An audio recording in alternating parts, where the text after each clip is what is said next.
All right, he led the NFL protest against the national anthem and wore socks depicting cops as pigs. Remember Colin Kaepernick? But that doesn't seem to bother New Yorker magazine, who featured the unemployed quarterback as a civil rights hero, kneeling alongside Martin Luther King Jr. on the cover of their MLK Day issue. Michael Bennett there as well. Here to react to our expert law enforcement panel, former police sergeant Steve Cardian, former NYPD lieutenant and Army veteran Dr. Darren Porcher, and police academy trainee, former Secret Service agent Evie Pompouras. Okay, to you, if we can, Darren, your reaction to that comparison. Martin Luther King and Kaepernick on the same level? It was atrocious. I believe Martin Luther King was one that was for racial equality, and it really pains me that the NFL is not taking a page out of the NBA's playbook, and that these players need to stand before the anthem. But looking back at this particular article, this cover in connection with Martin Luther King kneeled over and Colin Kaepernick and Bennett standing side by side, it's atrocious. It sets an atrocity, and it's setting a bad precedence for what we should be rolling into in 2018. Evie, we know that a member of the King family that was with the president yesterday said, "My uncle kneeled in prayer," and this has nothing to do with kneeling during the national anthem. You know, this is such a difficult topic to discuss.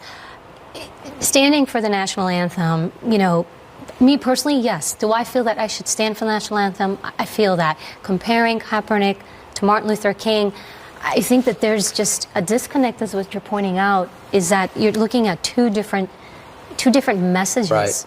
But Colin Kaepernick, Steve, took a knee because the inequitable prosecution of African Americans in America. That's what it's about, anti-law enforcement. It's very much anti-law enforcement, Brian, and I would compare it to the congressman putting up that picture of Ferguson where they depicted the police officers as pigs in the Capitol. So it's an insult to all law enforcement, and I believe his mission is not one of working towards, but one of hate towards law enforcement. All right, Darren, I want to talk about what today is. It's a salute to law enforcement, National Law Enforcement Appreciation Day. And for somebody that's served our country in two different ways, your reaction to the fact that some are saying crime is down, law enforcement's doing better, so let's get less cops.